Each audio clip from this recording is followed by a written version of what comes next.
இன்றைக்கி நாம் துலாம் ராசிக்காரர்களுக்கு இந்த ஆகஸ்ட் மாதம் அடுத்து வரக்கூடிய நாட்கள் எப்பேற்பட்ட அற்புதமான பலன்களை தரப்போகுது அப்படிங்கிறத பற்றி தான் இந்த ஒரு வீடியோவில் தெளிவாகவும் விளக்கமாகவும் பார்க்க போகிறோம். 16ஆம் தேதி ஆகஸ்ட் மாதம் கிருஷ்ண ஜெயந்தி அப்படிங்கிறது வருதுங்க.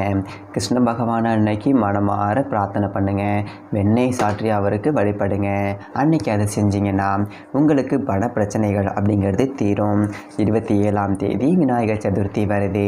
விநாயகர் பெருமானுக்கு அருகம்புல் மாலை சாத்தி கருப்பு கொண்ட கடலையில் சுண்டல் செஞ்சு நெய்வேத்தியமாக படைச்சி விநாயகரை நீங்கள் வணங்க சகல விதமான நன்மைகள் அப்படிங்கிறது கிடைக்கும். சரி, இப்போ நாம் ஆகஸ்ட் மாத ராசி பலனுக்குள்ளே வரலாங்க. இன்னொரு முக்கியமான விஷயம், தனிப்பட்ட முறையில் ஜாதகம் பார்க்க இந்த வாரத்துக்கான அப்பாயின்மெண்ட் ஃபிக்ஸ் பண்ண சொல்லி நிறைய பேர் கேட்டிருந்தீங்க. இப்போது ரூபாய் 299 ரூபாய்க்கு தெளிவாகவும் விளக்கமாகவும் ஜாதகம் பார்த்து தரவங்க. தாழ்மையான வேண்டுகோள், இந்த நம்பருக்கு ஃபோன் கால் அல்லது வாட்ஸ்அப்பில் கூட நீங்கள் கேட்டு அவங்களுடைய அப்பாயின்மெண்ட் அப்படிங்கிறத ஃபிக்ஸ் பண்ணிக்கலாம். உங்களுக்கு தேவையான அனைத்து டீட்டெயிலுமே நம்ம டீமில் இருக்கிறவங்க கொடுத்துருவாங்க. அப்பாயின்மெண்ட் டேட் மற்றும் டைம் ஃபிக்ஸ் பண்ணதற்கு பிறகு அந்த நேரத்தில் நான் உங்களுக்கு ஃபோன் கால் பண்ணி ஜாதகம் பார்த்து பலன்கள்ங்கிறது சொல்லிவிடுவேங்க. ஜஸ்ட்டு நீங்கள் வாட்ஸ்அப் அல்லது ஃபோன் காலில் உங்களுக்கான டவுட் அப்படிங்கிறத கிளியர் பண்ணிக்கலாம். சரிங்களா? உங்களுக்கான அப்பாயின்மெண்ட் டேட் மற்றும் டைமை ஃபிக்ஸ் பண்ணிக்கலாம். அப்புறம் நிறைய பேர் கேட்குறாங்க எவ்வளோ நேரம் ஆகும்னு சொல்லிட்டு. ஃபஸ்ட்டு நம்ம உங்களுடைய ஜாதக கட்டத்தை பார்த்துட்டு ஜனனகால பலன்கள் அப்படிங்கிறத சொல்லிவிடுவோம். அதாவது இந்த ஜாதகக்காரங்களுடைய வாழ்க்கை எப்படி இருக்கும், கேரக்டர் எப்படி இருக்கும் அப்படிங்கிறத சொல்லிவிடுவோம். அதுக்கப்புறம் கோட்சாரத்தின் அடிப்படையில் கடைசி ஒரு 2.5 வருஷம் எப்படி இருந்துச்சு, எதிர்காலம் வரக்கூடிய 2.5 வருஷம் அதெல்லாம் எப்படி இருக்கும் அப்படிங்கிறதெல்லாம் பார்த்துடலாம். அட் லாஸ்ட் பர்டிகுலராக இந்தந்த டைமில் என்னென்ன நடக்கும், இந்த டைமில் என்னென்ன நடந்துச்சு அப்படிங்கிறதெல்லாம் பார்த்துட்டு உங்களுக்கான தெளிவான விளக்கமான பலன்கள் அப்படிங்கிறத சொல்லிடுவாங்க. இதை தாண்டி உங்களுக்கு ஏதாவது சந்தேகம் இருந்துச்சு அப்படின்னா கூட நீங்கள் கேட்டுக்கலாம். ஒவ்வொரு ஜாதகத்துக்குமே 30 நிமிஷம் வரைக்கும் நம்ம எடுத்துப்போம். தெளிவாகவும் விளக்கமாகவும் பொறுமையாகவும் உங்களுக்கு நாங்கள் சொல்லிடுவோங்க. இது இல்லாமல் வேறு ஏதாவது சந்தேகம் இருந்துச்சு அப்படின்னா கூட நீங்கள் டவுட்டுங்கிறது கேட்டுக்கலாம். கடைசியாக ஜாதகம் இல்லைனாலும் பரவாயில்ல, பிறந்த தேதி, பிறந்த நேரம், பிறந்த இடம் மட்டும் சொன்னாலே போதுங்க. நாங்கள் உங்களுக்கு ஜாதகம் பார்த்து பலன்கள் அப்படிங்கிறது சொல்லிவிடுவாங்க. நீங்கள் வாட்ஸ்அப்பில் ஜஸ்ட் ஒரு மெசேஜ் மட்டும் பண்ணாலே போதும், இல்லை ஃபோன் கால் பண்ணி உங்களுடைய அப்பாயின்மெண்ட் ஃபிக்ஸ் பண்ணால் மட்டுமே போதுங்க. சரி, வாங்க நம்ம வீடியோக்குள்ளே போகலாம். துலாம் ராசி நேயர்களே, உங்களுக்கு இந்த ஆகஸ்ட் மாதம் எப்படி இருக்குது அப்படின்னு பார்த்தீங்க அப்படின்னா, அதாவது இந்த ஆகஸ்ட் மாதம் உங்களுடைய மனநிலை எப்படி தெரியுங்களா இருக்கும். 2025 பிறந்தப்போ எல்லா ஜோதிடருமே இந்த 2025 அப்படிங்கிறது துலாம் ராசிக்காரர்களுக்கு டாப்னு சொல்லியிருப்பாங்க. தலைப்பே பார்த்தீங்க அப்படின்னா 2025 உச்சம் தொடக்கூடிய ஒரு ராசிகள் அப்படின்லாம் இருந்திருக்கும். ஏன் அப்படின்னா அந்த அளவுக்கு துலாம் ராசிக்காரர்களுக்கு சிறப்பான ஒரு கிரக நிலைன்னு எல்லாரும் சொல்லியிருப்பாங்க. அதே மாதிரி சனி பெயர்ச்சி நடந்தப்பையும் எல்லாரும் அதுதான் சொல்லியிருப்பாங்க. ஆனால் எதுவுமே நடக்கலையே. எல்லாரும் நல்லது தானே சொன்னாங்க, ஆனால் நம்ம வாழ்க்கையில் நல்லது நடக்கலையே. ஒன்று கெட்டு போவோம், இல்லை இதெல்லாம் பிரச்சனை வரும் அப்படின்னு ஜோசியர்கள் சொன்னாங்க அப்படின்னா ஜோசியர்கள் சொல்லக்கூடிய கெட்டது பூரா நடந்து போயிடுது. ஆனால் நல்லது சொன்னாங்க அப்படின்னா நடக்கவே மாட்டேங்குது. என்ன தான் பிரச்சனை? நம்ம ராசியில் தான் இல்லை பிரச்சனையா, இல்லை இந்த துலாம் ராசியில் இருக்கக்கூடிய நமக்கு மட்டும்தான் பிரச்சனையா, மற்றவங்களுக்கெல்லாம் நல்லது நடக்குதா, இந்த துலாம் ராசியில் பிறந்தது நமக்கு ஒரு பாவமா அப்படிங்கிற மாதிரி எல்லாம் நிறைய கேள்விகளோடு தான் இந்த மாதத்துக்குள்ளே நீங்கள் வருவீங்க. காரணம் என்னென்னு பார்த்தீங்க அப்படின்னா, உங்களுக்கு சனி ரொம்ப சிறப்பான இடத்துல இருக்கார், 6ஆம் இடத்துல வக்ரம் அடைஞ்சிருக்காரு. அதே மாதிரி ராகு கேதுக்களும் பெருசாக குறை சொல்ல முடியாத நல்ல இடம் அப்படிங்கிறதுல தான் இருக்காங்க. ஆனாலும் பெருசாக வருமானம் அப்படிங்கிறது பண்ண முடியலையே, 10 ரூபா முன்னுக்கு வர முடியலையே அப்படிங்கிற மாதிரியான கேள்வி இருந்திருக்கும். இந்த ஆகஸ்ட் மாதத்துக்கு முன்னாடி இது ரொம்ப அதிகமாக இருந்திருக்கும். அதுக்கு காரணம் என்ன அப்படின்னா, ராசிநாதன் சுக்கிரன் போயிட்டு அஷ்டமத்தில் மாட்டிக்கிட்டார். அஷ்டமாதிபதி வேறு இல்லைங்களா, அஷ்டமாதிபதியான அவர் சரியில்லாத ஒரு இடத்துல இருந்துட்டார். மற்றபடி குரு நல்லா இருக்குது, ராகு நல்லா இருக்குது, கேது நல்லா இருக்குது, சனி நல்லா இருக்குது, ராசிநாதன் மட்டும் பிரச்சனையை கொடுத்துட்டாரு. அதாவது ஊரில் உள்ளவங்களாம் நமக்கு நல்லது செய்கிறாங்க, வீட்லேயே ஒரு எதிரி இருந்தால் எப்படி இருக்கும், அந்த மாதிரியான ஒரு அமைப்பு தான்.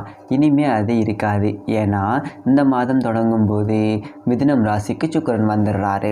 அப்போ அஷ்டமாதிபதியாகவும் ராசிக்கு அதிபதியாகவும் இருக்கக்கூடிய சுக்கிரன் பாக்கியஸ்தானத்தில் இருக்கார் அப்படிங்கிறது நல்ல நேரம்.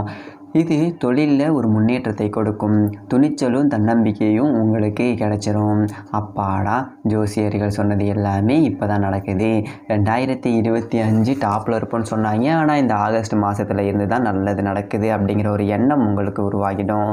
அதை பற்றி நீங்கள் கவலைப்பட வேண்டியது அவசியம் இல்லை. இனிமேல் நடக்கிறது எல்லாமே கடகடன்னு வாழ்க்கையில் நல்லது தான் நடக்கும். ருணரோக சத்துருஸ்தானத்தில் சனி பகவான் வக்ரகதி அடைஞ்சிருக்காரு. அதாவது ராசிக்கு 6ஆம் இடத்துல ருணம், ரோகம், சத்ரு. அதாவது ருணம் அப்படின்னா கடன், பகை, நோய், எதிரிகள், இது எல்லாத்தையும் குறிக்கக்கூடிய இடத்துல சனி இருக்கார் இல்லைங்களா, அவர் பார்த்துப்பார். இதை பற்றி நீங்கள் எதுவும் கவலைப்பட வேணாம். கடன் இருக்கா, நீங்கள் பட்டு உங்கள் பொழப்ப பாருங்கள். கடன் அடைக்க வழி பிறக்கும். என்ன செய்கிறீங்களோ அதை நிறுத்தாமல் அப்படியே தொடர்ச்சியாக செஞ்சுக்கிட்டே இருங்க. புது முயற்சி எடுக்கிறீங்களா, எடுங்க, தப்பு கிடையாது. 2ல் 1 பார்த்துடலாம் அப்படின்னு சொல்லிட்டு 2ல் 1 நல்லது நடக்கும். அதில் மாற்றம் இல்லை. அதே மாதிரி நோய் நொடி உடம்புல குடும்பத்தில் ஒருத்தர் மாற்றி ஒருத்தர் சுகக்கேடு வந்துக்கிட்டே இருக்குது. ஏன்னா இப்போ 5ல் ராகு இருக்கிறதுனால பிள்ளைகளுக்கு பிரச்சனை வரக்கூடிய ஒரு வாய்ப்பு. பிள்ளைகளுக்கு அடிக்கடி உடம்பு சரியில்லாமல் போகிறது, பிள்ளைகளுக்கு கல்வியில் நாட்டம் இல்லாமல் போகிறது, பிள்ளைகள் சொல் பேச்சு நடக்காமல் கேட்டு போகிறது, இந்த மாதிரியான மனத்தாங்கல் இருக்கும். அது எல்லாம் விட்டு கொடுத்து போங்க. இதுக்கு மேலே அதுவும் சரியாகிடும். ஏன்னா இதுக்கு மேலே நடக்கக்கூடிய எல்லாமே உங்களுக்கு நன்மைகள் அப்படிங்கிறது தான். அது பிள்ளைகள் இதுக்கு மேலே பேச்சை மதித்து நடப்பாங்க. பொறுப்பு இல்லாத பிள்ளைங்க பொறுப்பு வரணும்னு சொல்லிட்டு படிக்கும். படித்து முடிச்சுட்டு வேலைக்கு போகாமல் தினம் 200-300 பெட்ரோலை போட்டுட்டு வீட்டில் கை செலவுக்கு காசு வாங்கிட்டு ஊரில் போயிட்டு தேவையில்லாமல் சுற்றிக்கிட்டு அங்கே ஒரு முகம் சுற்றுறான், இங்கே முகம் சுற்றுறான், 4 பேர் வந்துட்டு நம்மளை குறை சொல்கிறாங்களா அப்படின்னு சொல்லிட்டு இருந்த பிள்ளைங்க கூட பொறுப்பை உணர்ந்து வேலைக்கு போகும். சரி, நம்ம தாய் தகப்பன் கஷ்டப்படுறாங்க, நம்ம தான் 10 ரூபா சம்பாதிச்சு கொடுக்கணும். 10 ரூபா சம்பாதிச்சு கொடுக்குறோமோ இல்லையோ நல்ல பேர் எடுத்து கொடுக்கணும். இது எல்லாமே பிள்ளைங்க நினச்சி தானாகவே திருந்துவாங்க. அதனால் இந்த ஆகஸ்ட்டில் இருந்தே உங்களுடைய வாழ்க்கையில் பொற்காலம் தொடங்கிடுச்சு அப்படின்னே சொல்லலாங்க.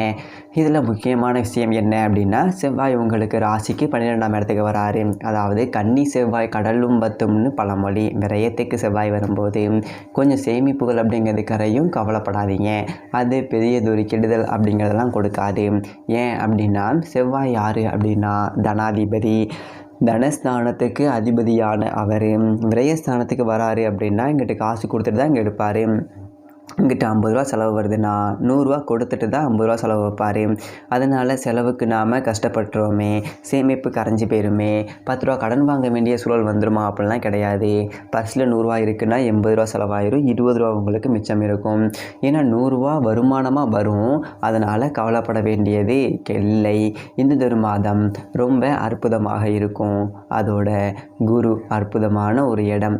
ஓடுனவனுக்கு 9ல் குரு. இப்போது சனி வக்ரமான பிறகு உங்களுக்கு வாகன யோகம் உண்டு. வண்டி வாகனம் வாங்குவீங்க. ஒரு சைக்கிள், நடந்து போனவங்க சைக்கிள் வாங்கலாம், சைக்கிளில் போனவங்க பைக் வாங்கலாம், பைக்கில் போனவங்க கார் வாங்கலாம், காரில் போனவங்க உயர் ரக கார் வாங்கலாம். அதனால சும்மா ரோட்டில் இருக்கிறவங்க நேராக கார் வாங்குவோம் அப்படின்னு அர்த்தம் கிடையாது. அவங்க வசதிக்கு வாழ்க்கைக்கு தக்கன நிச்சயமாக ஒரு வாகன யோகம் அப்படிங்கிறது கண்டிப்பாக இந்த ஒரு மாதத்தில் இருக்குது. வண்டி வாகனம் வாங்கலாம். குலதெய்வ கோவிலுக்கு போயிட்டு இன்றைக்கி வண்டியை பூஜை போட்டு தீரணும், ஆடி 3வது வெள்ளி நான் வண்டியை வாங்கி போடணும் அப்படிங்கிற மாதிரி எண்ணம் உள்ளவங்களுக்கு நிச்சயமாக அது நடக்கக்கூடிய ஒரு வாய்ப்புகள் அப்படிங்கிறது பரிபூரணமாக இந்த ஆகஸ்ட் மாதம் அப்படிங்கிறது கொடுக்குது. அதே மாதிரி மாதம் தொடங்கி 3வது நாள் கடகராசிக்கு புதன் வராரு. 9க்கும் 12க்கும் அதிபதியான புதன் பகவான் தொழில் ஸ்தானத்தில் சூரியனோட சேர்ந்து புத ஆதித்ய யோகத்தை கொடுக்குறாரு. மந்த நிலையில் இருந்த தொழில் கூட நல்லபடியாக நடக்கும். கடையை மூடிட்டு போயிடலாம் பேசாமல், என்ன தொழில் வாழ்க்கை ஒன்றும் உருப்படலை அப்படிங்கிறவங்களுக்கு கூட இன்றைக்கி 2 கிளை நிறுவனங்கள் தொடங்கக்கூடிய அளவுக்கு வாடிக்கையாளர்கள் உங்களை நோக்கி ஈர்க்கப்படுவாங்க. வியாபாரத்தில் புது யுக்திகள் அப்படிங்கிறத கையாண்டு வாடிக்கையாளர்களை உங்களை நோக்கி ஈர்ப்பீங்க. அதே மாதிரி 4 பேர் ஆச்சரியப்படுவாங்க, என்னடா கடன் சும்மாதான தான் ஓடிட்டு இருந்துச்சு, இப்போ நல்ல ஓட்டம் போல இருக்கேன் அப்படின்னு.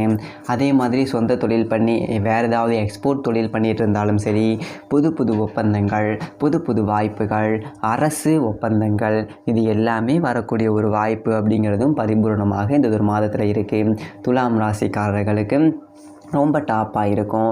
அப்படியே இந்த ஒரு மாதத்தில் 16ஆம் தேதி கிருஷ்ண ஜெயந்தி. கிருஷ்ண பரமாத்மாவுக்கு வெண்ணெய் சாற்றி வெண்ணெய் நைவேத்தியம் பண்ணி வணங்குங்க. விநாயகர் சதுர்த்தி 27ஆம் தேதி வருது. விநாயகர் பெருமானுக்கு கொழுக்கட்டை கருப்பு கொண்டை கடலை சுண்டல் நெய்வேத்தியமாக படைச்சி எருக்கம்பு மாலை போட்டு விநாயகரை வணங்குங்க. அன்றைய தினம் அன்னதானம் அப்படிங்கிறதும் செய்யுங்க. ரொம்ப சிறப்பாக இருக்கும், கவலைப்படாதீங்க. இந்த மாதம் அப்படிங்கிறதே நீங்கள் டாப்பில் போகலாம். துலாம் ராசிக்காரர்களுக்கு எல்லாம் நல்லதாகவே அமையும். அது மட்டும் இல்லாமல் உங்களுக்கு சுக்கிர பகவானை ரொம்ப ரொம்ப பிடிக்கும் அப்படின்னா நம்மளுடைய கமெண்ட் பாக்ஸில் ஓம் சுக்ராய போற்றி, அதாவது அதிகாரம் ஆளுமை வழங்கக்கூடிய சூரிய பகவானையும் பிடிக்கும் அப்படின்னாலும் ஓம் சூரிய பகவானை போற்றி, ஓம் சூரிய பகவானை போற்றி, ஓம் சூரிய பகவானின் 3 முறை பதிவு பண்ணுங்க. நீங்கள் இப்படி பதிவு பண்ணும்போது நீங்கள் மனசில் நினச்ச அந்த ஒரு விஷயம் கண்டிப்பாக உங்கள் வாழ்க்கையில் நடைபெறும். மேலும் தனிப்பட்ட முறையில் ஜாதகம் பார்க்கணும் அப்படின்னா கீழே இருக்க நம்பருக்கு கான்டாக்ட் பண்ணுங்கள். தெளிவாகவும் விளக்கமாகவும் பொறுமையாகவும் உங்களுக்கு ஜாதகம் பார்த்து பலன்கள் அப்படிங்கிறது சொல்லப்படும். இதே மாதிரி நல்ல வீடியோ பார்ப்போம். நன்றி, வணக்கம்.